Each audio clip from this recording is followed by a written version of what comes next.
วัสดีนะคะทุกท่านขอต้อนรับทุกท่านค่ะสู่ช่องแม่หมอขอเปิดดวงอีกครั้งนะคะเดี๋ยววันนี้ค่ะเราจะมาพร้อมกันนะด้วยหัวข้อประจำเดือนของแม่หมอค่ะก็คือหัวข้อพรจากพระจันทร์วันเพ็ญนะคะโดยที่พระจันทร์วันเพ็ญในรอบของเดือนตุลาคมนะจะตรงกับวันที่10ตุลาคม2565หรือว่าตรงกับวันพรุ่งนี้ค่ะซึ่งพระจันทร์วันเพ็ญเนาะในวันพรุ่งนี้ก็ค่อนข้างที่จะมีความสำคัญแบ่งเป็นไปได้เนาะในหลากหลายลักษณะมากๆค่ะแล้วก็ถือว่าเป็นวันที่มีฤกษ์งามยามดีนะค่อนข้างที่จะเยอะค่ะก่อนอื่นนะคะถ้าเป็นในตามธรรมเนียมของไทยเราของบ้านเราอะค่ะพรุ่งนี้ก็จะตรงกับเทศกาลวันออกพรรษาเนาะซึ่งถือว่าเป็นวันสำคัญทางพระพุทธศาสนาหรือถ้าเป็นอีกความเชื่อหนึ่งค่ะทุกท่านในวันพรุ่งนี้นะคะก็จะตรงกับวันจันทร์ซ้อนจันทร์ค่ะก็คือเป็นวันจันทร์เพ็ญนะที่ไปตรงกับวันจันทร์พอดีค่ะซึ่งในลักษณะของการเกิดวันจันทร์ซ้อนจันทร์นะคะในตามตำนานหรือว่าในตามของความเชื่อต่างๆเนี่ยเขาจะบอกว่านะเป็นวันที่ค่อนข้างที่จะเป็นวันมหาเสน่ห์เป็นวันที่ไปเกี่ยวข้องกับสายของเมตตามหานิยมต่างๆหรือว่าเป็นวันที่พลังของพระจันทร์นะคะจะมีความดับเบิลเข้าไปอีกในเรื่องราวนะคะของสิ่งดีงามต่างๆแล้วก็ถ้าเป็นในตามธรรมเนียมนะคะของอาจจะเป็นทั่วโลกเนี่ยพรุ่งนี้นะคะเขาจะเรียกกันว่าค่ะในลักษณะของเป็น full moon in Aries นะคะหรือว่าคืนพระจันทร์เต็มดวงในราศีเมษคือขึ้นอยู่กับแต่ละประเทศค่ะทุกท่านบางประเทศนะก็อาจจะตรงกับวันนี้ในช่วงเย็นส่วนของประเทศไทยเราค่ะก็อาจจะตรงกับวันที่10นะคะคืออาจจะอยู่ระหว่างวันที่9ถึงวันที่10ขึ้นอยู่กับแต่ละประเทศนะที่คุณอยู่อาศัยเนี่ยเพราะฉะนั้นแล้วค่ะFull Moon in Aries พระจันทร์นะคะที่อยู่ในราศีเมษแล้วก็ในลักษณะของซันหรือว่าดวงอาทิตย์ที่อยู่ในราศีตุลเนี่ยแม่หมอมีความรู้สึกว่าค่ะการบาลานซ์นะคะในลักษณะของพลังงานนะของความคิดของสภาวะจิตใจของตัวของเราเองให้เข้ากับผู้อื่นนะคะหรือว่าการนำพาในลักษณะของการอาจจะเป็นการใช้ชีวิตการจัดการกับชีวิตของคุณให้อยู่ในจุดที่บาลานซ์มากที่สุดนะมันเป็นอะไรที่ดีมากค่ะในการบริหารจัดการนะคะหรือว่าเป็นการalignพลังงานให้เข้ากับฟูลมูนที่จะถึงนี้เนาะแล้วก็ถ้าเป็นในตามธรรมเนียมนะของปุ่มหลังชาวนาค่ะในวันพรุ่งนี้เขาจะเรียกกันว่า Hunter Moon นะคะ Hunter Moon จะเป็นในช่วงที่เขาเรียกว่านายพรานนะคะหรือว่าคนล่าสัตว์เนี่ยอาจจะมีการสต็อกนะคะการล่าสัตว์การล่าเหยื่อหรือว่าอะไรก็ตามแต่ค่ะเอาไว้นะคะก่อนที่จะถึงหน้าหนาวค่ะคืออันนี้มันเป็นในลักษณะของความเชื่อนะของทุกๆประเทศทั่วโลกค่ะทุกท่าน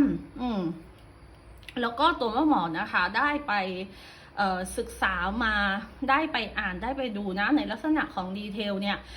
ในคืนวันจันทร์เพ็ญในวันพรุ่งนี้นะแม่หมอชอบคำหนึ่งมากๆค่ะที่ได้ไปอ่านเจอนะคะเขาบอกว่าค่ะการบาลานซ์พลังงานหรือว่าการalignพลังงานให้เหมาะสมกับคืนวันพระจันทร์คืนวันจันทร์เพ็ญนะคะในวันพรุ่งนี้นะคะเขาบอกว่าให้ตัวของคุณเองเขาเรียกว่าแทนที่ตัวเรานะคะจะไปโฟกัสว่าคนอื่นคิดอย่างไรมันจะเป็นการดีกว่าค่ะที่ให้ตัวเรากลับมานึกถึงนะคะทุกท่านในลักษณะของสภาวะจิตใจหรือว่าจิตใต้สำนึกของตัวของเราเองว่าจริงๆแล้วนะเราคิดอย่างไรค่ะมากกว่าที่จะไปโฟกัสนะว่าคนอื่นคิดอย่างไรแม่หมอมีความรู้สึกอย่างนี้ค่ะเพราะว่าพระจันทร์พระจันทร์หรือว่าจิตใต้สำนึกนะคะอยู่ในราศีเมษส่วนในลักษณะของซันหรือว่าดวงอาทิตย์ก็อยู่ในราศีตุลนะคะคือมันต้องอาศัยนะการบาลานซ์หรือว่าการสนับสนุนกันเป็นไปในทิศทางที่ดีค่ะไม่ว่าจะเป็นสภาวะจิตใจของเรารวมถึงการใช้ชีวิตนะคะกับคนรอบข้างแล้วก็ในลักษณะของวันพรุ่งนี้นะถ้าใครที่อาจจะเขาเรียกว่าอาจจะไม่ได้มีฝนตกหรือว่าอะไรก็ตามแต่ค่ะก็สามารถที่จะทำเนาะในลักษณะของการอาบน้ำจันเพลหรือว่าอาจจะเป็นการนั่งสมาธิสวดมนต์หรือว่าอะไรก็ตามอันนี้คือขึ้นอยู่กับความเชื่อนะของแต่ละท่านบางท่านก็อาจจะนำพวกของมงคลต่างๆอาบแสงจันทร์ก็มีโอกาสเป็นไปได้นะอันนี้ขึ้นอยู่กับตามความเชื่อตามสิ่งที่คุณทำแล้วนะสร้าง ความสบายใจอะค่ะให้กับตัวของคุณเองนะคะ ส่วนวันนี้เดี๋ยวแม่หมอนะจะมาทำท็อปปิกค่ะที่เกี่ยวข้องกับปาฏิหาริย์หรือว่าเรื่องราวดีๆข่าวดีที่ทุกท่านมีโอกาสที่จะได้รับเนาะในคืนจันทร์เพ็ญในวันพรุ่งนี้ค่ะคืนเนี่ยมหาฤกษ์นะมหาฤกษ์งามยามดีอะค่ะตั้งแต่วันพรุ่งนี้ค่ะยิงยาวไปจนถึงก่อนที่จะถึงฟูลมูนหน้านะคะทุกท่านโดยที่วันนี้ค่ะแม่หมอจะมี3หน้าไพ่ให้คุณเลือกเนาะวันนี้ไพ่จะมาจากสำรับที่ชื่อว่า The Moon Oracle ค่ะ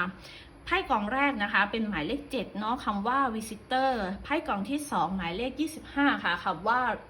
Rebel แล้วก็ส่วนไพ่กองที่3เป็นหมายเลข19ค่ะคำว่า To Pass ให้ทุกท่านเนาะใช้ Intuition ใช้เซนส์ใช้สัมผัสในการเลือกไพ่ค่ะตั้งแต่ไพ่กองที่1ไพ่กองที่2แล้วก็ไพ่กองที่3ค่ะแล้วเดี๋ยวยังไงเรามารับชมรับฟังผลการทำนายกันนะคะในลักษณะของปาฏิหาริย์เรื่องราวข่าวดีต่างๆเนี่ยที่คุณมีโอกาสที่จะได้รับเนาะในคืนวันจันทร์เพ็ญคืนออกพรรษาเนี่ยในวันพรุ่งนี้ค่ะยิงยาวไปจนถึงก่อนที่จะถึงฟูลมูนหน้านะคะวันนี้แม่หมอฝากทุกท่านค่ะกดไลค์กด Subscribe แล้วก็รบกวนทุกท่านกดติดตามช่องไว้ให้กับแม่หมอด้วยนะคะแม่หมอขออวยพรขอให้ทุกท่านมีสุขภาพร่างกายที่สมบูรณ์แข็งแรงเนาะแล้วเดี๋ยวเรามารับชมรับฟังผลการทำนายในแต่ละหน้าไพ่กันนะคะทุกท่านสวัสดีนะคะทุกท่านสำหรับทุกท่านที่มาเลือกเป็นไพ่กองแรกค่ะหรือว่าคนที่เลือกเป็นหมายเลข7เนาะเป็นคำว่า Visitor ค่ะก่อนอื่นเนาะก่อนที่เราจะมาอ่านไพ่เหมือนเช่นทุกครั้งค่ะเดี๋ยวเราไปดูกันที่ไพ่ยิปซีแล้วก็ไพ่ Oracle ทุกใบนะว่าทุกท่านได้ไพ่อะไรกันบ้างแล้วก็พรจากพระจันทร์วันเพ็ญเนาะปาฏิหาริย์สัญญาณข่าวดีจากเบื้องบนที่คุณมีโอกาสที่จะได้รับค่ะตั้งแต่วันพรุ่งนี้นะคะยิงยาวไปจนถึงก่อนที่จะถึงฟูลมูนหน้านะคะเป็นเรื่องอะไรกันบ้างค่ะไพ่ที่คุณได้นะคุณได้ไพ่ Knight of Swords ค่ะ Ten of Wands Ace of Swords Nine of Swords ค่ะตรงนี้นะคะเป็น The Wheel of Fortuneเป็น Two of Swords ค่ะอันนี้จะเป็น waxing crescent นะคะ first waxing crescent realization show the world the real you นะคะเป็น full moon in Aquarius ตรงนี้เป็นหมายเลข27ค่ะเป็นคำว่า ascension frame merge with light ignite keys and codes สำหรับคนที่มาเลือกไพ่กองแรกนะก่อนอื่นเลยค่ะทุกท่านจะบอกว่าสิ่งที่ขึ้นมาชัดเจนมากๆค่ะไพ่วันนี้นะที่คุณเลือกคือคำว่า visitor นะคะหมายเลข7เนี่ยคำว่า visitor อยู่ในราศีนะคะอาจจะเป็นในลักษณะของราศีเมถุนค่ะยิงยาวไปจนถึงราศีกรกฎนะคะแล้วก็ในลักษณะของดวงดาวที่เกี่ยวข้องเนี่ยที่ขึ้นมาก็คือดาวศุกร์กับดาวยูเรนัสนะคะแล้วก็นอกเหนือจากนี้ไพ่ใบอื่นๆค่ะที่ขึ้นมานะคือเกือบจะทุกใบเลยค่ะทุกท่านไพ่ดาบนะคะที่เป็นสัญลักษณ์ของธาตุลมค่ะขึ้นมาเยอะมากๆเลยทีเดียวค่ะเพราะฉะนั้นนะสิ่งที่หมอมองเห็นนะคะคำว่า visitor นะโดยเฉพาะเนี่ยคำว่า visitor ก็คือผู้มาเยี่ยมการติดต่อสื่อสารอะไรต่างๆนานาเนี่ยค่ะมันมีความสำคัญ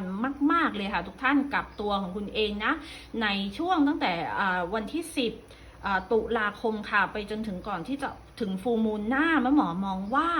หลายท่านที่มาเลือกไพ่กองแรกนะคุณอาจจะได้รับอาจจะเป็นการติดต่อสื่อสาร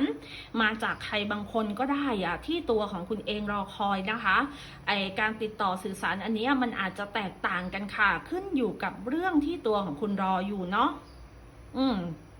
สมมุติว่านะถ้าใครบางคนเนี่ยคุณได้ Nine of Swords ตรงนี้ที่ขึ้นมาอันนี้เป็นการยกตัวอย่างตามหน้าไพ่ที่ขึ้นมาค่ะเพราะว่า energy ที่คุณมาเลือกเปิดในวันนี้มันอาจจะมีแบบค่อนข้างที่จะหลากหลายพลังงานค่ะถ้าใครบางคนค่ะตรงนี้คุณได้ไพ่ Nine of Swords นะคะถ้าคุณรอคอยในเรื่องราวของการติดต่อจากใครบางคนอยู่ค่ะอาจจะเป็นคนรักอาจจะเป็นคู่รักที่อาจจะเขาเรียกว่าอาจจะมีปัญหาอะไรบางอย่างแล้วมันทำให้คุณและเขานะต้องห่างกันไปหรือว่าอะไรประมาณนี้แล้วก็ปัจจุบันเนี้ยคุณอาจจะอยู่ในช่วงของความเครียดความวิตกกังวลหรือว่ามีการรอคอยสิ่งหนึ่งสิ่งใดอยู่เมื่อหมอมีความรู้สึกค่ะว่าในช่วงนี้นะ energy ของคุณคุณอาจจะมีโอกาสที่จะได้รับนะการติดต่อสื่อสารมาค่ะจากคนคนนั้นนะแล้วอาจจะมีการได้เคลียร์คัดชัดเจนกัน มากขึ้นน่ะเมื่อก่อนเนี่ยคุณได้2 ดาบอ่ะมันอาจจะเป็นอะไรที่ทั้งคุณและเขานะมันอาจจะตกลงกันไม่ได้ไม่เข้าใจกันหรือว่าปัญหาที่แม่หมอพูดไปเนี่ยค่ะมันอาจจะเป็นเกี่ยวข้องเนาะกับการเจรจาเกี่ยวข้องกับการสื่อสารกับคนรอบข้างกับบริวารนะคะ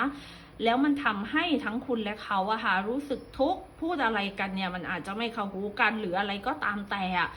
แม่หมอมีความรู้สึกว่าค่ะ energy ในช่วงนี้นะมันเป็นอะไรที่ตัวคุณเองค่ะกับบุคคลคนนั้นเนาะไม่ว่าเขาจะเป็นใครมีโอกาสที่จะได้เคลียร์กันมากขึ้นค่ะทุกท่านอะไรก็ตามแต่นะที่มันติดอยู่ในความคิดติดอยู่ในความรู้สึกของคุณนะคุณอยู่ในช่วงของการตัดสินใจเนี่ยว่าเฮ้ยฉันควรที่จะทำอย่างไรดีหลายท่านนะคะที่มาเลือกไพ่กองแรกมันอาจจะอยู่ในช่วงของการแบ็กกลับมานะคือการถอยหลังกลับมาค่ะในความสัมพันธ์อะไรบางอย่างก็ได้แล้วอาจจะมาคิดค่ะว่าในบางครั้งบางทีนะคะการที่ตัวเราไปต่อคือแบบพยายามที่จะไปต่อฝืนที่จะไปต่อในความสัมพันธ์อะไรบางอย่างเนาะโดยที่อาจจะไม่ได้ให้เวลากับตัวของคุณเองหรือว่ากับตัวของเขาในการเบรกในการคิดในการมองหาค่ะว่าปัญหาอะไรบางอย่างเนี่ยค่ะมันคือสิ่งใดมันเกิดขึ้นจากอะไรนะคะแล้วก็ค่อยก้าวกันต่อไปแม่หมอมองว่าค่ะ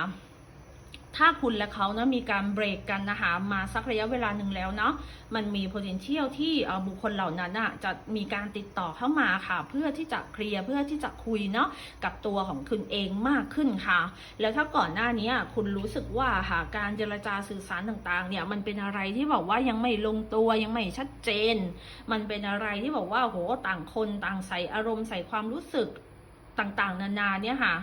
แม่หมอมีความรู้สึกว่าค่ะในการเจรจาครั้งนี้มันจะเป็นอะไรที่ต่างฝ่ายนะกลับมาพูดคุยอย่างเข้าอกเข้าใจกันมากขึ้นค่ะพลังงานเนาะของคนที่เลือกไพ่กองแรกที่ขึ้นมาอย่างชัดเจนนะซึ่งมันอาจจะตรงหรือไม่ตรงกับบางท่านแต่ว่ามองเห็น energy ของคนที่เกิดธาตุลมนะขึ้นมาเยอะมากค่ะอาจจะมีในลักษณะของราศีเมถุนตุลกุมนะคะเท่าที่แม่หมอมองเห็นขึ้นมาเนี่ยค่ะอาจจะเป็นคนที่มาเลือกไพ่กองแรกรวมถึงคนที่คุณดิวด้วยหรือว่าติดต่อสื่อสารด้วยนะที่อาจจะมีปัญหามาก่อนหน้านี้อาจจะเป็นคนที่เกิดในราศีดังกล่าวเนาะก็มีโอกาสเป็นไปได้ค่ะเพราะฉะนั้นทุกท่านสิ่งที่แม่หมอมองเห็นมันเกี่ยวข้องกับการที่ตัวของคุณเองค่ะจะได้เคลียร์นะคะในปัญหาอะไรบางอย่างที่มันเกิดขึ้นมาจากการเจรจาการสื่อสารต่างๆก่อนหน้านี้นะโดยเฉพาะที่เกี่ยวข้องกับบุคคลใกล้ชิดเกี่ยวข้องกับคนรักสูงมากค่ะเพราะอะไรค่ะเพราะว่าในลักษณะของ Full Moon in Aries นะคะดวงอาทิตย์นะจะอยู่ตรงกับในลักษณะของราศีตุลค่ะราศีตุลเกี่ยวข้องกับการบาลานซ์ราศีตุลเกี่ยวข้องกับความรักเกี่ยวข้องกับความสัมพันธ์เนาะกับคนรอบข้างการติดต่อสื่อสารต่างๆเนี่ยเพราะฉะนั้นนะมองเห็นว่าตัวของคุณเองนะจะได้มีการเคลียร์อะไรบางอย่างที่มันไปเกี่ยวข้องกับการติดต่อสื่อสารมากขึ้นแล้วก็สิ่งที่มองเห็นขึ้นมาอีกสิ่งหนึ่งค่ะการงานอะไรก็ตามที่ก่อนหน้านี้คุณทุ่มเทนะ10 ไม้เท้าขึ้น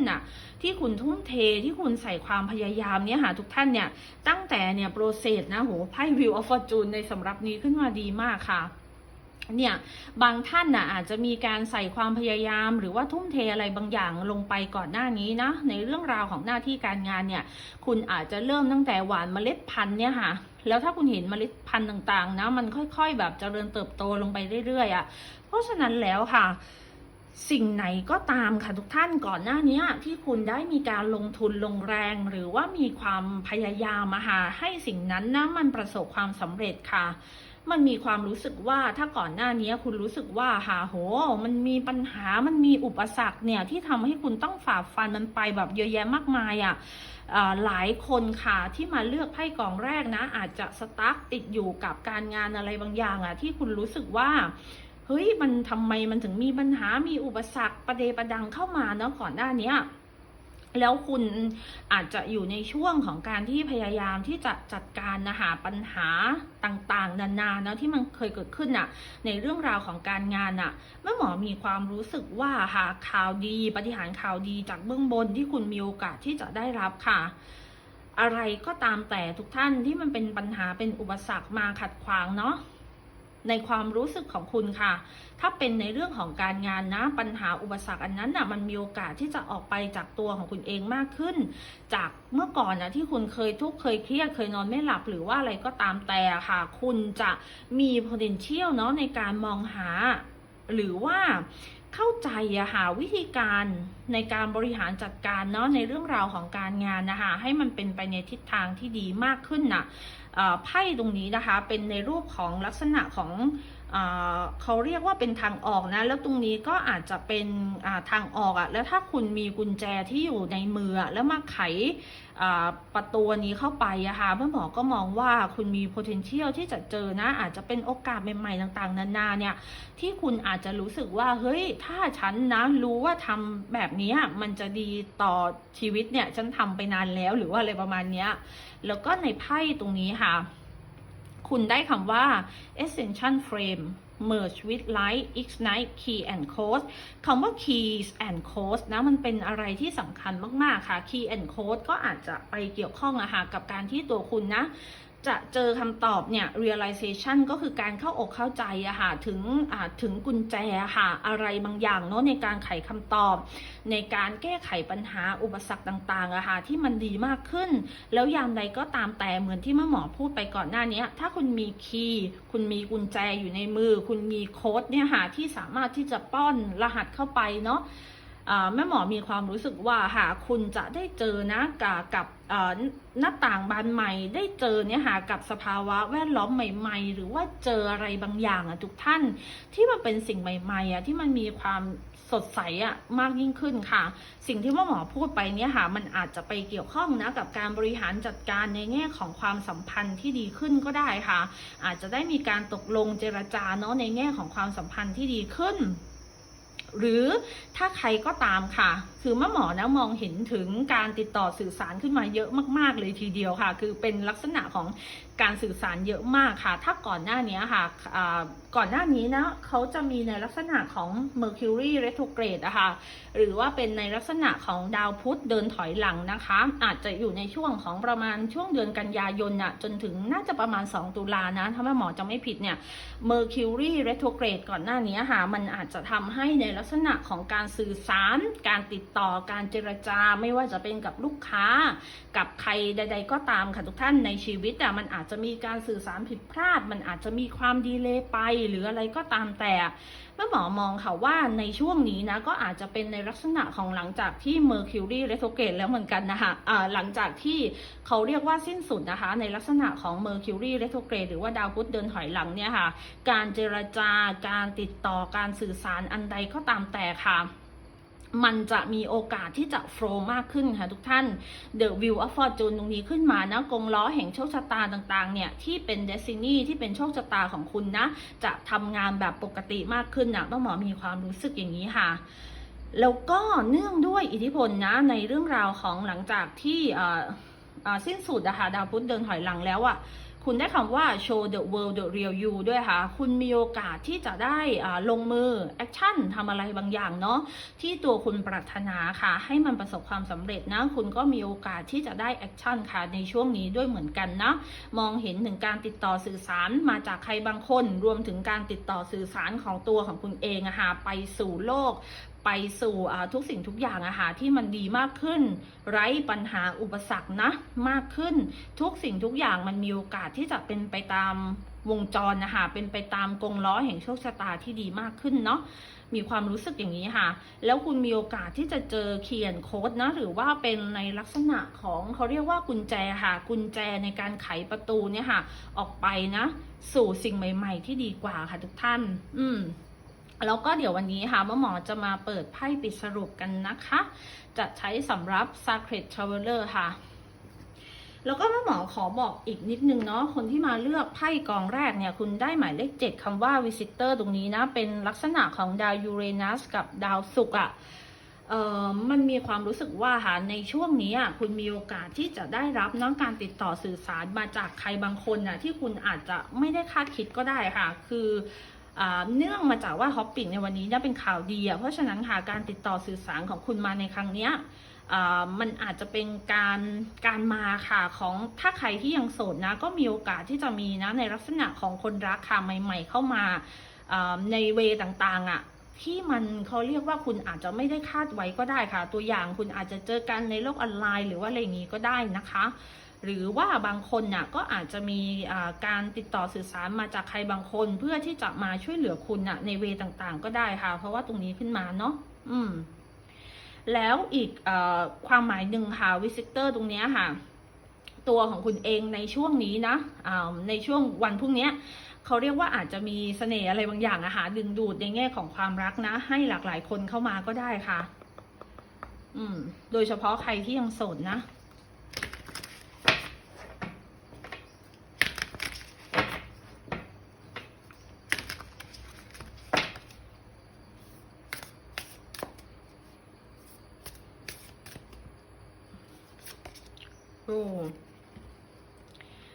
วันนี้นะทุกท่านคุณได้คำว่า great adventure take a rich venture forward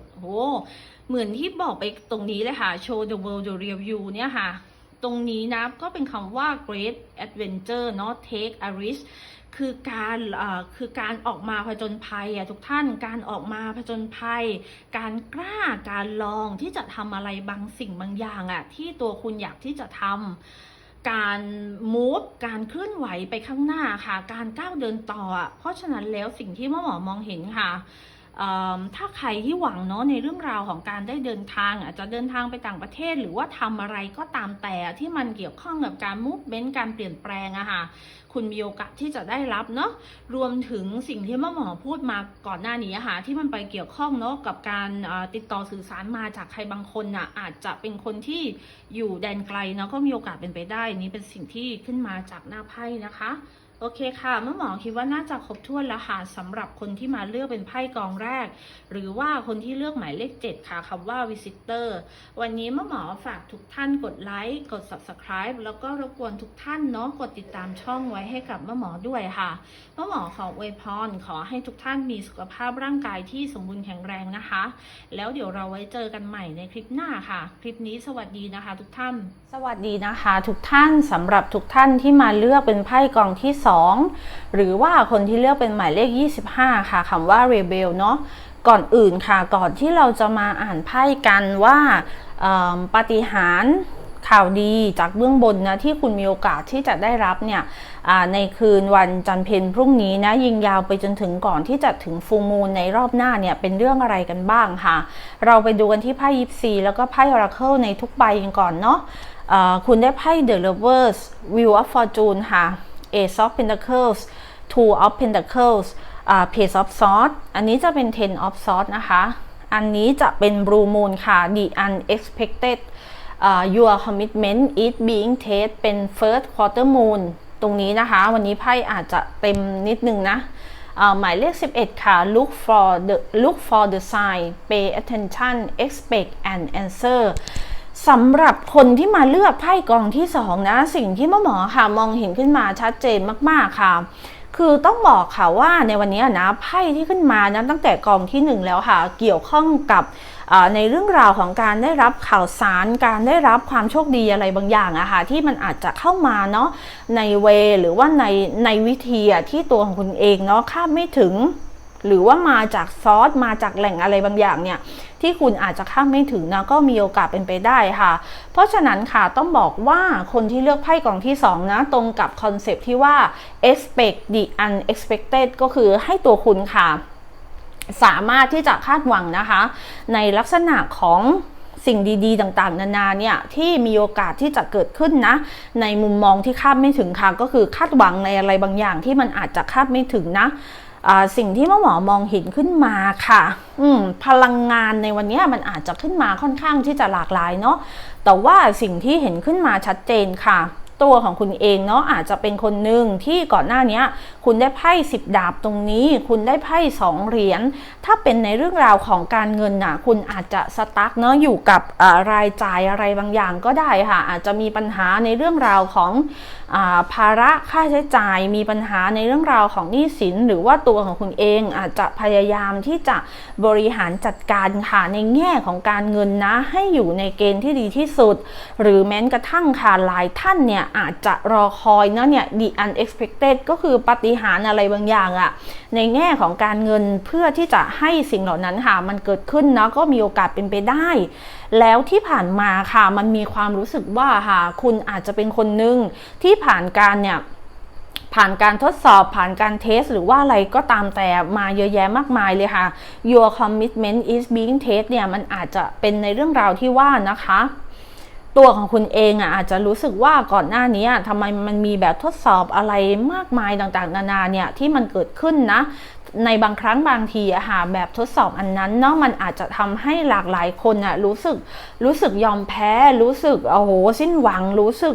ยอมที่จะหยุดในลักษณะของความฝันยอมที่จะหยุดค่ะความหวังอะไรบางอย่างนะลงไปแต่แม่หมอมีความรู้สึกว่าตัวของคุณเป็นคนที่ค่อนข้างที่จะมีความเชื่อมั่นค่ะหรือว่ามีความศรัทธานะคะว่า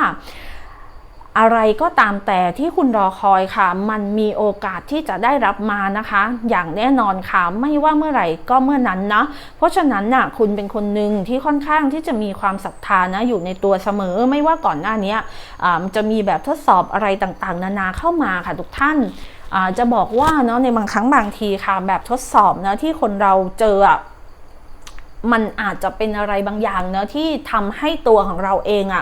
มีความมั่นใจที่อยู่ในตัวของคุณเองมากขึ้นค่ะเหมือนที่หมอเคยพูดไปในหลายครั้งนะคือคนเราคือเขาเรียกว่าเนาะในบางครั้งบางทีการที่คนหนึ่งพยายามต่อสิ่งหนึ่งมันอาจจะต่างกันก็ได้ค่ะถ้าใครก็ตามค่ะที่อาจจะยอมแพ้สิ้นหวังหมดศรัทธาเนี่ยเขาก็ย่อมที่จะไม่เห็นเนาะปาฏิหาริย์ใดๆเลยค่ะในชีวิตแต่ปาฏิหาริย์หรือสิ่งที่สิ่งที่คาดไม่ถึงสิ่งดีๆต่างๆนานาเนี่ยมีโอกาสที่จะเกิดขึ้นนะกับผู้ที่มีศรัทธาค่ะคืออันนี้นะคือมันมีความรู้สึกอย่างนี้ขึ้นมาค่ะแล้วก็นอกเหนือจากนี้ค่ะต้องบอกว่าคนที่เลือกไพ่กองที่2นะคุณเลือกไปคุณได้หมายเลข11ค่ะเนี่ยเลข11นะตรงนี้ก็เป็น33ค่ะแล้วก็ไพ่ใบนี้ขึ้นมาบอกว่า look for a sign เนี่ยคุณอาจจะเป็นคนหนึ่งค่ะที่ค่อนข้างที่จะเชื่อในเรื่องราวของพลังของจักรวาลพลังของเบื้องบนสิ่งศักดิ์สิทธิ์มากๆเลยค่ะคือมีความศรัทธาอยู่ในใจที่ล้นเหลือมากๆหลายท่านที่มาเลือกไพ่กองที่2เนี่ยคุณอาจจะได้รับการไกด์ไลน์นะคะหรือว่าการหลีดหนทางเดินในชีวิตที่ผ่านมาผ่านสัญลักษณ์ของจักรวาลก็ได้ค่ะบางคนอาจจะได้รับ Angel Number นะคะเป็นเบอร์11111111บางคนอาจจะเป็นเบอร์33บางคนอาจจะเห็นสัญลักษณ์นกกินน้ำเห็นนกหรือว่าอาจจะเป็นในลักษณะของเมฆเนี่ยถ้าคุณเห็นเนาะคุณจะได้รับทรายหรือว่าสัญลักษณ์ค่ะเป็นอะไรก็ตามแต่นะแต่สิ่งที่มองเห็นขึ้นมาชัดเจนมากๆเลยค่ะก็คือพลังความศรัทธาที่เปี่ยมล้นอยู่ในใจค่ะแล้วก็เป็นคนที่เขาเรียกว่าค่อนข้างที่จะเชื่อในมิราเคิลเนี่ยเชื่อในปาฏิหาริย์ต่างๆเนี่ยมันมีโอกาสที่จะเกิดขึ้นนะกับตัวของคุณเองแล้วสิ่งที่อยากที่จะคืออันนี้นะมันอาจจะก่อนที่จะไปพูดถึงข่าวดีที่คุณมีโอกาสที่จะได้รับเนาะอยากที่จะชื่นชมค่ะว่าคุณได้10 ดาบขึ้นมาตรงนี้นะคุณได้2 เหรียญเนี่ยมันมีความรู้สึกว่าคุณเคยเป็นคนหนึ่งค่ะที่ผ่านเหตุการณ์นะที่เขาเรียกว่าอะไรก็ตามแต่ที่มันทุกข์ที่มันร้ายที่มันแย่ที่มันทำให้คุณเครียดมาเยอะแยะมากมายเลย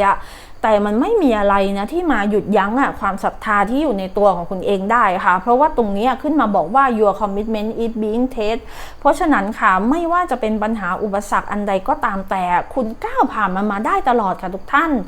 แล้วที่สำคัญนะในไพ่เรเบลตรงนี้ขึ้นมาบอกว่าคุณเองเนี่ยเป็นผู้หญิงนะที่กำลังกลับหัวอยู่เนี่ยคือไพ่ใบนี้ขึ้นมาเท่มากค่ะเนี่ยเป็นผู้หญิงที่กำลังกลับหัวความหมายก็คือว่าเขาอาจจะมีความคิดต่างนะจากคนอื่นเนี่ย คือคุณนะคะเป็นคนที่คิดต่างเป็นคนที่มองโลกนะจากแบบหลากหลายมุมมองมากอ่ะเขาเรียกว่าในบางครั้งบางทีนะตัวอย่างเช่นสมมุตินะคะมันมีอุปสรรคหรือว่าปัญหาอะไรก็ตามแต่นะที่มันเกิดขึ้นน่ะคนอื่นเขาอาจจะยอมแพ้คนอื่นเขาอาจจะบอกว่าเฮ้ยฉันไม่ทำแล้วสิ่งเนี้ยแต่ตัวคุณนะคะก็พยายามที่จะหาวิธีการอะไรบางอย่างทุกท่านเพื่อที่จะขจัดหรือว่าแก้ไขปัญหานั้นไปได้ยกตัวอย่างนะสมมุติว่าคนอื่นนะคะเขาเดินทางไปทางตรงเนี่ยแล้วแบบมันอาจจะเจอปัญหาเจออุปสรรคอะไรอยู่ตรงนั้นน่ะคุณก็อาจจะหามุมอะไรบางอย่างคุณอาจจะเลี้ยวซ้ายคุณอาจจะเลี้ยวขวาในขณะที่คนอื่นนะพุ่งไปตรงอย่างเดียวค่ะแต่ว่าผลลัพธ์นะมันก็ออกมาเหมือนกันนะเพราะฉะนั้นแล้วค่ะคุณเป็นคนที่ปรับตัวคุณเป็นคนที่มีความยืดหยุ่นคุณเป็นคนที่มีความคิดต่างนะจากคนอื่นเพราะฉะนั้นแล้วค่ะปาฏิหาริย์เนาะที่คุณมีโอกาสที่จะได้รับที่มองเห็นขึ้นมาอย่างชัดเจนถ้าใครที่สตั๊กอยู่ในเรื่องราวของการเงินอะไรบางอย่างเนี่ยค่ะคุณได้1เหรียญขึ้นตรงนี้คุณได้ Wheel of Fortune คุณมีโอกาสที่จะได้รับเงินอะไรบางอย่างเนี่ยค่ะที่คุณรอคอยนะเงินอันนั้นมันอาจจะเป็นเงินที่ได้ค่ะที่ไปเกี่ยวข้องกับการเงินการลงทุนไปเกี่ยวข้องกับอสังหาริมทรัพย์หรือว่าเป็นเงินก้อนเป็นลาภลอยก็ได้นะเพราะว่าในไพ่ขึ้นมาจริงๆค่ะเพราะว่ามี Wheel of Fortune กับ1เหรียญเนี่ยแม่หมอมีความรู้สึกว่าคุณมีโอกาสที่จะได้รับการเงินอะไรบางอย่างที่คุณอาจจะไม่คาดคิดมันอาจจะเป็นอะไรที่คุณอาจจะลืมไปแล้วรอจนลืมไปแล้วหรือว่าอาจจะเป็นในลักษณะของการลงทุนอะไรบางอย่างที่ได้รับผลตอบรับนะกลับคืนมาในเวที่คุณอาจจะไม่คาดคิดหรือบางคนได้ไพ่ The Lover ตรงนี้คุณอาจจะได้รับค่ะเขาเรียกว่าเป็นการเงินเป็นข่าวดีอะไรบางอย่างเนาะจากคนรักคู่ครองก็มีโอกาสเป็นไปได้เช่นเดียวกันไม่ว่าอะไรก็ตามแต่ค่ะเมื่อหมอมองเห็นนะข่าวดีอะไรบางอย่างเนี่ยที่มีโอกาสที่จะเกิดขึ้นกับคุณแล้วมันเป็นอะไรที่คุณอาจจะไม่ได้คาดคิดไว้ก็ได้ค่ะบางคนนะคะอาจจะสามารถที่จะเขาเรียกว่ารอคอยค่ะสามารถที่จะบาลานซ์พลังงานในเรื่องราวของการแมนิเฟสที่ดีได้แล้วค่ะคือคุณเชื่อมั่นคุณศรัทธาแล้วคุณปล่อยวางผลลัพธ์ค่ะเมื่อหมอมีความรู้สึกว่าปาฏิหาริย์ข่าวดีที่คุณมีโอกาสที่จะได้รับค่ะทุกท่านมันเกิดขึ้นจากการแมนิเฟสที่ถูกวิธีมันเกิดขึ้นจากการที่ตัวคุณไม่ได้ไปคาดหวังในผลลัพธ์อันนั้นจนมากเกินไปค่ะมีความรู้สึกอย่างเงี้ยคุณอาจจะอยู่ในจุดที่เขาเรียกว่าเหมือนกับสามารถที่จะดึงดูดเรื่องราวดีๆปาฏิหาริย์โดยเฉพาะเนี่ยอาจจะเป็นการเงินหรือว่าอะไรก็ตามแต่เนาะเข้ามาสู่ชีวิตได้ดีมากขึ้นเพราะอะไรค่ะเป็นเพราะตัวคุณนะมองในมุมกลับกันทุกท่านคือสมมุติถ้าคนอื่นเนี่ยเขาเอาหัวตรงนี้เขาเอาหัวของเขาขึ้นแต่คุณเอาหัวของคุณนะทิ่มลงมาคือมันมีความรู้สึกว่าคุณมีคุณมีวิธีคิดอะไรบางอย่างที่เปลี่ยนไปหรือว่าแตกต่างจากเมื่อก่อนรวมถึงมันอาจจะเป็นการปรับปรุงการเปลี่ยนแปลงทัศนคติในแง่ของความคิดของคุณก็ได้ค่ะหรือตัวคุณเนี่ยอาจจะเข้าใจนะในวิธีการของการดึงดูดการเงินที่ดีการดึงดูดปาฏิหาริย์โชคดีต่างๆให้เข้ามาเนาะในเวที่แบบว่าเข้าอกเข้าใจแล้วค่ะแล้วที่สำคัญคุณได้คำว่า look for sign นะคุณเป็นคนที่มักที่จะได้รับเหมือนที่หมอบอกเนี่ยสัญญาณความโชคดีสัญญาณของการคอนเฟิร์มต่างๆค่ะที่มาจากจักรวาลว่าโอเคตอนเนี้ยคุณมีโอกาสที่จะได้รับแล้วนะสิ่งที่คุณรอคอยค่ะเพราะฉะนั้นเนาะหมอมองเห็นว่าลำดับแรกมันอาจจะไปเกี่ยวข้องกับการเงินนะที่ขึ้นมาชัดมากๆค่ะมันอาจจะเป็นเงินก้อนเงินการลงทุนโชคลาภลอยนะก็มีโอกาสที่จะได้รับเช่นเดียวกันค่ะหรือว่าอาจจะเป็นเขาเรียกว่าการเงินจากบุคคลใกล้ชิดคนรักคู่ครองหรือว่าอะไรประมาณนี้เนาะเท่าที่มองเห็นเนี่ยแล้วก็ที่สำคัญค่ะทุกท่าน the unexpected ตรงนี้นะ blue moon ค่ะ blue moon ถือว่าเป็นเขาเรียกว่าเป็นอีเวนต์เป็นเหตุการณ์ที่เกิดขึ้นได้ยากค่ะ Blue Moon เป็นในลักษณะของการเกิดพระจันทร์เต็มดวงนะซ้อนกัน2ครั้งค่ะในเดือนเดียวเพราะฉะนั้นนะBlue Moon ถือว่าเป็นเหตุการณ์ที่เกิดขึ้นได้ยากสิ่งที่คุณมีโอกาสที่จะได้รับเนี่ยปาฏิหาริย์อันนี้นะมันอาจจะเป็นอะไรที่เกิดขึ้นได้ยากเช่นเดียวกันค่ะแต่มันไม่ได้เป็นอะไรที่อยู่เหนือโชคชะตาหรือว่าอยู่เหนือนะคะในลักษณะของสิ่งที่มันมีโอกาสที่จะเกิดขึ้นได้เพราะฉะนั้นเหมือนที่ว่าหมอบอกไปก่อนหน้านี้นะ expect the unexpected นะก็คือการคาดหวังอะไรบางอย่างอะค่ะที่มันอาจจะรู้สึกว่านะมันอาจจะเป็นไปไม่ได้เลยค่ะแต่ทุกสิ่งทุกอย่างมันมีโอกาสที่จะเป็นไปได้นะมันอยู่ที่การโฟกัสของตัวของคุณเองแล้วก็ในระหว่างทางถึงแม้มันจะมีแบบทดสอบมีอะไรก็ตามต่างๆนานาเนี่ยแม่หมอค่อนข้างที่จะมั่นใจว่าคนที่เลือกไพ่กองที่2คุณจะผ่านสิ่งนั้นไปได้แน่นอนเพราะคุณมีการเปลี่ยนแปลงวิธีการคิดอะไรบางอย่างนะคือคุณไม่ได้ไปสตั๊กอยู่กับการทดสอบอันนั้นแล้วอะค่ะแต่คุณมองหาทางแก้ไขปัญหา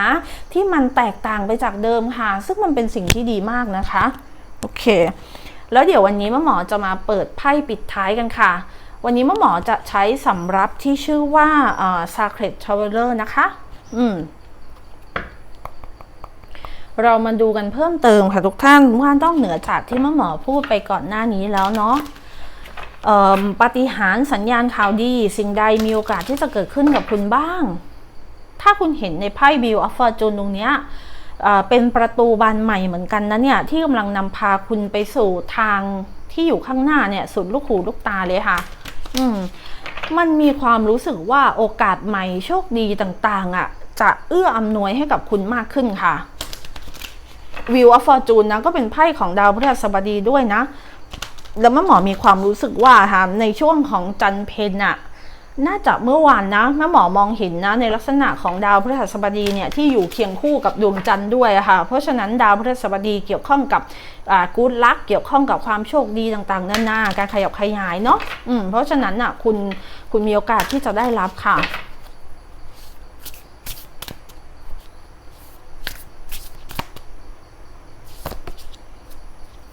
เดี๋ยวนะทุกท่านได้เป็นรูปประตูมาอีกแล้วเนี่ยเพิ่งพูดไปเมื่อสักครู่นี้เลยค่ะคุณได้เป็นคำว่า Gate of Triumph นะคะ Success ไพ่ปิดสรุปวันนี้ขึ้นมาดีมากๆเลยค่ะมากๆเลยนะ Success expand in your life การประสบความสำเร็จในชีวิตของคุณค่ะมีโอกาสที่จะได้รับการขยับขยายนะคะเพราะฉะนั้นเหมือนที่หมอพูดไปก่อนหน้านี้ไพ่ Wheel of Fortune ตรงนี้ค่ะเป็นไพ่ของดาวพฤหัสบดีที่กล่าวถึงการขยับขยายเพราะฉะนั้นแล้วค่ะประตูแห่งการประสบความสำเร็จประตูแห่งชัยชนะเนี่ยรอคุณอยู่เบื้องหน้านะคะทุกท่านไม่ว่าจะเป็นสิ่งไหนก็ตามแต่ค่ะสิ่งที่คุณอยากที่จะทำให้ประสบความสำเร็จความฝันความหวังสิ่งที่คุณรอคอยข่าวดีที่มันเหมือนกับว่าในบางครั้งบางทีมันอาจจะไม่มีโอกาสที่จะเป็นไปได้ค่ะคุณมีโอกาสที่จะคาดหวังได้นะอันนี้เป็นสิ่งที่มองเห็นขึ้นมาค่ะแล้วก็การคาดหวังนะคะไม่ว่าจะยังไงก็ตามค่ะคือคุณมีศรัทธาในความคาดหวังคุณปล่อยวางผลลัพธ์คุณไม่ได้ไปเขาเรียกว่าคาดหวังจนทำให้ตัวของคุณเองรู้สึกกระวนกระวายใจค่ะแต่คุณเพิ่มนะความศรัทธาไปในความคาดหวังอันนั้นค่ะประตูแห่งโอกาสประตูแห่งชัยชนะเนี่ยกำลังเปิดรอคุณอยู่เบื้องหน้านะคะมีความรู้สึกอย่างนี้ค่ะโอเคแม่หมอคิดว่าน่าจะครบถ้วนแล้วค่ะสำหรับทุกท่านเนาะที่มาเลือกเป็นไพ่กองที่2หรือว่าคนที่เลือกเป็นหมายเลข25นะคำว่าRebel ค่ะวันนี้แม่หมอฝากทุกท่านนะคะกดไลค์กด Subscribe แล้วก็รบกวนทุกท่านกดติดตามช่องไว้ให้กับแม่หมอด้วยนะคะแล้วก็แม่หมอขออวยพรขอให้ทุกท่านมีสุขภาพร่างกายที่สมบูรณ์แข็งแรงค่ะแล้วเดี๋ยวเราไว้เจอกันใหม่ในคลิปหน้านะคะคลิปนี้สวัสดีค่ะทุกท่านสวัสดีนะคะทุกท่านสำหรับทุกท่านที่มาเลือกเป็นไพ่กองที่3ค่ะหรือว่าคนที่เลือกหมายเลข19เนาะเป็นคำว่า to pass ก่อนอื่นค่ะก่อนที่เราจะมาอ่านไพ่กันนะคะว่าพรจากพระจันทร์วันเพ็ญปาฏิหาริย์ในลักษณะของคืนวันจันทร์ซ้อนจันทร์เนาะในวันพรุ่งนี้ยิงยาวไปจนถึงฟูลมูนหน้าเนี่ยสิ่งที่คุณมีโอกาสที่จะได้รับค่ะสัญญาณข่าวดีในเรื่องอะไรบ้างเนาะเรามาดูกันที่ไพ่ยิปซีแล้วก็ไพ่ออราเคิลที่ทุกท่านได้กันก่อนเนาะคุณได้ไพ่ The Hermit ค่ะ Five of Cups The Lovers The Wheel นะคะตรงนี้จะเป็นAce of Cupsนะคะ Queen of Swordsหมายเลข29ค่ะเป็น Wolf Moon คำว่า Hunger Emotions are running high คำว่า Super Moon เนาะแล้วก็ตรงนี้ค่ะทุกท่านคุณได้เป็นหมายเลข22นะ Angel Number ด้วยค่ะคำว่า Manifest your dreams Focus on your vision Seek satisfaction and contentment สำหรับคนที่มาเลือกไพ่กองที่3นะคะสิ่งที่ตัวแม่หมอค่ะมองเห็นขึ้นมาอย่างชัดเจนเลยค่ะอันดับแรกเลยเนาะจากไพ่ที่ทุกท่านเลือกเนี่ยหมายเลข19นะคำว่า two pass ตรงนี้ค่ะ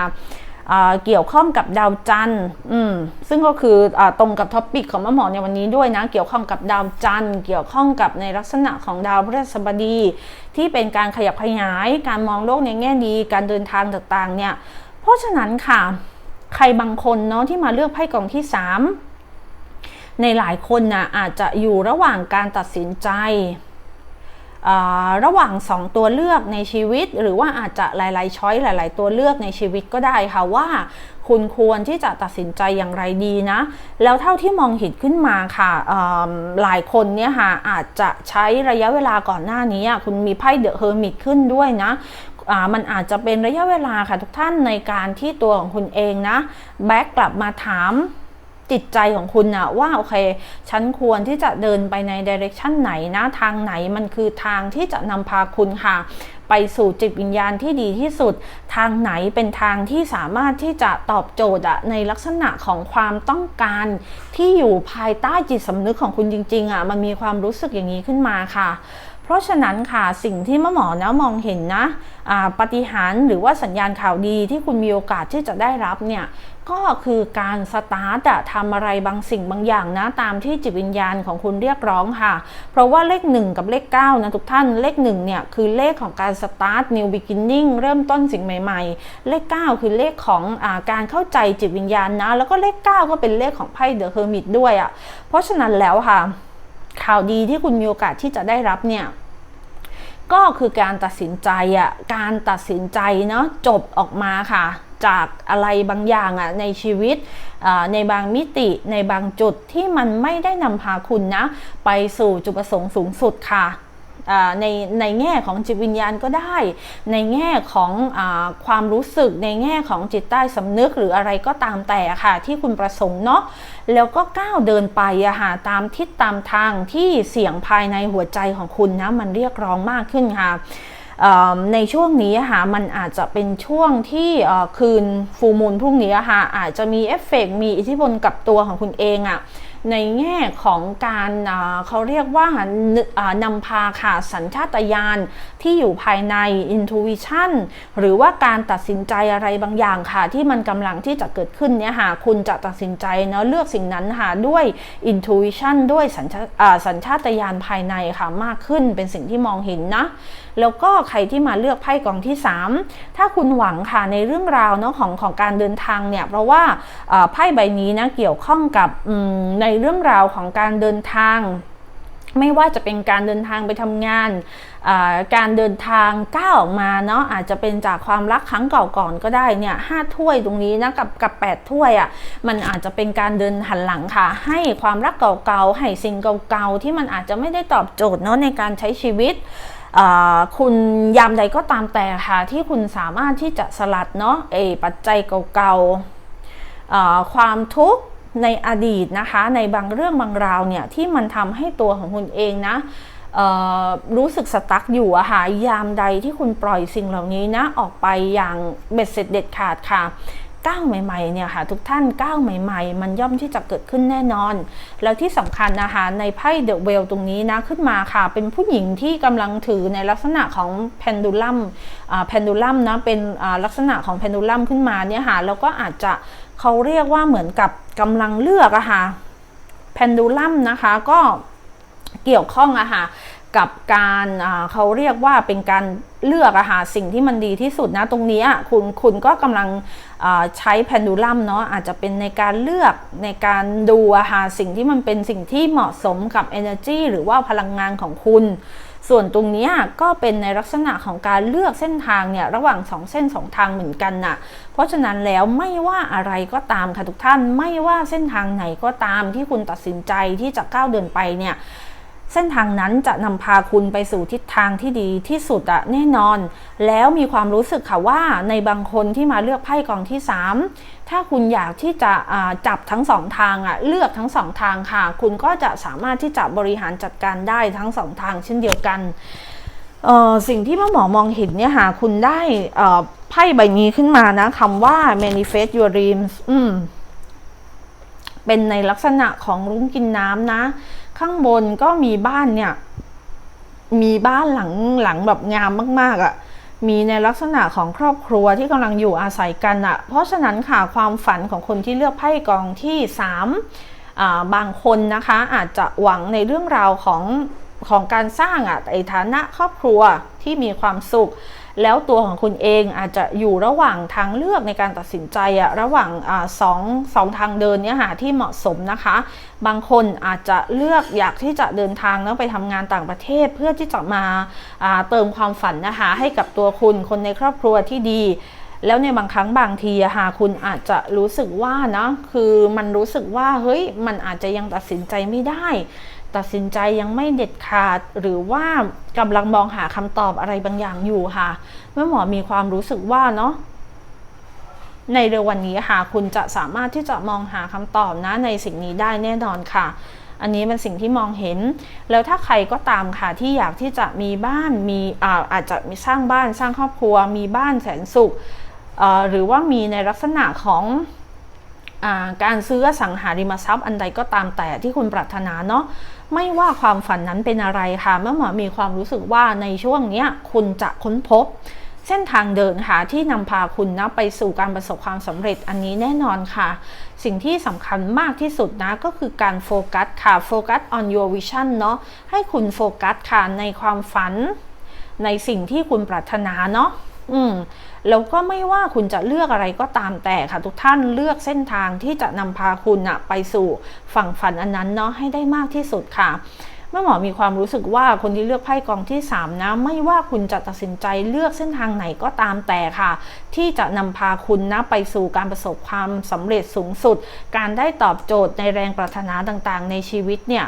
การเลือกสิ่งที่คุณรักคุณชอบThe Lover ขึ้นนะการเลือกสิ่งที่คุณรักคุณชอบสำคัญมากๆค่ะแล้วก็ไม่ว่าคุณจะเลือกอะไรก็ตามค่ะเลือกสิ่งที่มันมาจาก inner voice สิ่งที่มันมาจากภายในใจนะมากกว่าที่จะเลือกจากการที่โอเคคนนั้นทำคนนี้ทำแล้วมันประสบความสำเร็จนะคะแม่หมอมีความรู้สึกว่าเลือกเส้นทางอาชีพหรืออะไรก็ตามแต่ที่จะนำพาคุณไปสู่การประสบความสำเร็จเนาะในสิ่งที่คุณรอคอยในสิ่งที่คุณปรารถนาค่ะจากเสียงที่มันมาจากภายในมันมีโอกาสที่จะนำพาคุณเนาะไปสู่ฝั่งฝันอันนั้นนะคะได้ดีมากขึ้นนะไม่ว่ายังไงก็ตามค่ะมองเห็นถึงการตัดสินใจนะที่เด็ดขาดขึ้นค่ะในชีวิตแล้วก็อีกสิ่งหนึ่งค่ะที่ไพ่ขึ้นมาเนี่ย emotions are running high เนาะในช่วง energy ของคืน full moon เนี้ยค่ะบางท่านนะคะอาจจะได้รับอิทธิพลหรือว่ามันมีเอฟเฟกต์อะไรบางอย่างที่full moon หรือว่าพระจันทร์เต็มดวงทำให้เกิดในลักษณะของน้ำขึ้นน้ำลง full moon ทำให้ในลักษณะของอารมณ์ความรู้สึกหรือว่ามันอาจจะมีพลังอะไรบางอย่างไปทริกเกอร์นะไปทริกเกอร์หรือว่าไปทดสอบสภาวะจิตใจของคุณก็มีโอกาสเป็นไปได้ค่ะเพราะฉะนั้นแล้วคนที่เลือกไพ่กองที่3อย่าให้ปัจจัยอะไรก็ตามแต่ค่ะไม่ว่าจะเป็นอดีตนะที่มันเคยล้มไปแล้วค่ะไม่ว่าจะเป็นสิ่งไหนมานำพาค่ะให้คุณไม่ได้โฟกัสเนาะอยู่กับสิ่งที่คุณต้องการค่ะมีความรู้สึกอย่างนี้เนาะเพราะฉะนั้นแล้วค่ะคำว่าปาฏิหาริย์โชคดีต่างๆที่คุณรอคอยก็คือการตัดสินใจเลือกเส้นทางที่ดีที่เหมาะสมกับตัวของคุณเองจริงๆค่ะที่จะนำพาเนาะซึ่งการประสบความสำเร็จการเติมเต็มความฝันต่างๆค่ะในชีวิตถ้าใครที่คิดอยากที่จะซื้อบ้านซื้อรถหรือว่าประสบความสำเร็จเนาะในเรื่องราวของความมั่นคงเนี่ยภายใน energy นะของ full moon นี้ยิงยาวไปจนถึง full moon หน้านะคะสิ่งที่เห็นตรงนี้เป็นScorpio กับ Sagittarius นะคือราศีราศีพิจิกค่ะกับราศีธนูเพราะฉะนั้นแล้วนะ energy อันนี้การประสบความสำเร็จหรือว่าข่าวดีอันนี้สำหรับบางคนมันอาจจะมี potential ค่ะบางท่านอาจจะได้ซื้อบ้านซื้อรถหรือว่าสร้างเขาเรียกว่าอะไรบางอย่างที่คุณปรารถนานะหรือว่าเติมเต็มความฝันได้ค่ะอาจจะเป็นในช่วง1 เดือนให้หลังนี้หรือว่าอาจจะเป็นเดือนพฤศจิกาธันวาหรือว่าช่วงต้นของมกราเนาะก็มีโอกาสเป็นไปได้เพราะว่าตรงนี้วูฟมูนขึ้นค่ะวูฟมูนนะคะเป็นพระจันทร์เต็มดวงที่เกิดขึ้นในเดือนมกราคมค่ะเพราะฉะนั้นแล้วไอ้ความฝันอะไรบางอย่างของหลายคน อาจจะมี potential ที่จะได้รับการเติมเต็มเนาะในช่วงของภายในเดือนมกราคมปีหน้าก็มีโอกาสเป็นไปได้ค่ะโดยเฉพาะใครที่หวังในเรื่องราวของบ้านอสังหาริมทรัพย์ต่างๆเนี่ยก็มีโอกาสที่จะได้รับเช่นเดียวกันค่ะทุกท่านหรือว่าอีก energy หนึ่งอะค่ะที่มองเห็นนะคะไพ่ที่คุณเลือกคือหมายเลข19ค่ะเลข19ถือว่าเป็นเลขที่เกี่ยวข้องกับจิตวิญญาณนะคะเป็นเลขของการพัฒนาทางด้านจิตวิญญาณเป็นเลขที่มีความสำคัญมากๆเนาะในแง่ของจิตวิญญาณเนี่ยถ้าใครอะค่ะที่อยากที่จะมองหาค่ะตรงนี้นะเป็นไพ่เดอะเฮอร์มิตขึ้นนะคุณอาจอยากที่จะมองหาทางสายกลางในการใช้ชีวิตมองหาการใช้ชีวิตที่มันมีความสงบสุขคุณสามารถที่จะเขาเรียกว่าเหมือนกับเขาเรียกว่าดำรงชีวิตอยู่ได้อะค่ะแม้กระทั่งนะชีวิตมันจะมีความวุ่นวายสักเพียงไหนอะคุณก็สามารถที่จะมองหาความสงบสุขในใจเจอหลายท่านนะอาจอยากที่จะไปปฏิบัติธรรมหรือว่าเข้าสู่ทางธรรมเนาะแล้วตัวของคุณเองอาจจะคิดอยู่2 ด้านก็ได้ค่ะอันนี้มันอาจจะตรงหรือไม่ตรงกับบางคนแต่ว่าแม่หมอมีความรู้สึกว่าบางคนเนี่ยอาจจะสตั๊กอยู่ว่าเฮ้ยโอเคฉันจะพัฒนาเนาะไปทางด้านสายทางด้านจิตวิญญาณเนี่ยบางท่านอาจอยากที่จะไปบวช2 เดือน 3 เดือนหรือว่าอะไรเงี้ยหรือว่าตัวของฉันเองควรที่จะมาบริหารจัดการเนาะในเรื่องราวของการทำมาหากินดีหรือจะไปสายปฏิบัติธรรมดีเมื่อหมอมีความรู้สึกว่าตัวของคุณเองค่ะจะสามารถที่จะจัดการได้นะทั้ง2 สายค่ะมีความรู้สึกขึ้นมาประมาณนี้เนาะแล้วเดี๋ยววันนี้ค่ะแม่หมอจะมาเปิดไพ่สรุปค่ะจะใช้เป็นสำรับที่ชื่อว่า Sacred Traveler เนาะมาดูกันเพิ่มค่ะทุกท่านว่านอกเหนือจากที่แม่หมอพูดไปก่อนหน้านี้แล้วค่ะข่าวดีของคุณเนาะมีอะไรกันอีกบ้าง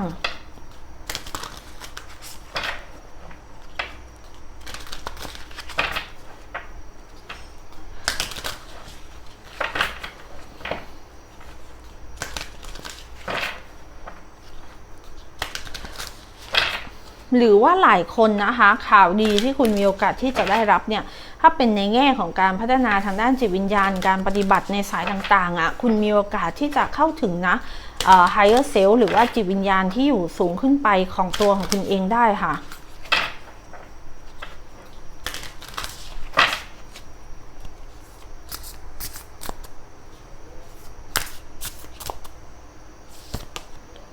ว้าวไพ่ใบนี้นะคะ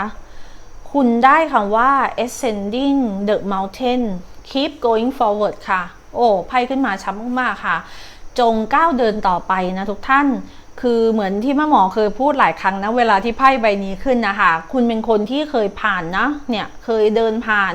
หนทางที่มันอาจจะมีขรุขระบ้างหนทางที่มันราบเรียบบ้างค่ะก่อนหน้านี้คุณอาจจะเคยผ่านนะโหอะไรก็ตามแต่ในชีวิตเยอะแยะมากมายเลยค่ะเพราะฉะนั้นแล้วการประสบความสำเร็จหรือว่าเส้นชัยนะรอคุณอยู่ข้างหน้าค่ะ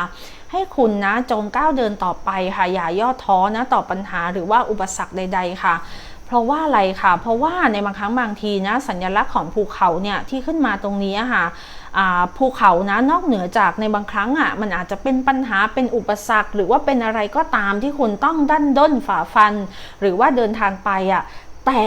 ข้อดีนะของภูเขาก็คือความมั่นคงความแข็งแรงตัวของคุณเองค่ะก็มีหัวจิตหัวใจนะเปรียบประดุจดังเนี่ยค่ะภูผาที่มันมีความมั่นคงมีความแน่วแน่เพราะฉะนั้นค่ะ keep going forward เหมือนที่หมอพูดไปในไพ่ใบนี้เลยค่ะว่าอย่าให้อะไรก็ตามแต่ค่ะมาฉุดรั้งนะคะทางเดินแห่งการประสบความสำเร็จความฝันที่คุณนะต้องการที่จะเติมเต็มค่ะแล้วก็คนที่มาเลือกไพ่กองที่3ในช่วงนี้นะคุณอาจจะได้รับเป็นลักษณะของทรายเป็นแมสเสจบางอย่างที่มาจากเบื้องบนนะผ่านทาง Angel Number ค่ะอาจจะเป็นเบอร์22ก็มีโอกาสเป็นไปได้ค่ะเบอร์222เนาะที่เกี่ยวข้องกับการบาลานซ์การสมดุลต่างๆรวมถึงการเห็นทรายที่เกี่ยวข้องกับทรายสัญลักษณ์ต่างๆบนท้องฟ้าเนี่ยลุ้งกินน้ำหรืออะไรก็ตามแต่เนาะก็มีโอกาสเป็นไปได้เช่นเดียวกันค่ะโอเคค่ะแม่หมอคิดว่าน่าจะครบถ้วนแล้วค่ะสำหรับคนที่มาเลือกเป็นไพ่กองที่3เนาะหรือว่าคนที่เลือกหมายเลข19เนาะคำว่าto passวันนี้แม่หมอฝากทุกท่านกดไลค์กด Subscribe แล้วก็รบกวนทุกท่านกดติดตามช่องไว้ให้กับแม่หมอด้วยนะคะ แล้วก็แม่หมอขออวยพรนะคะ ขอให้ทุกท่านมีสุขภาพร่างกายที่สมบูรณ์แข็งแรงค่ะแล้วเดี๋ยวเราไว้เจอกันใหม่ในคลิปหน้านะคะคลิปนี้สวัสดีนะคะทุกท่าน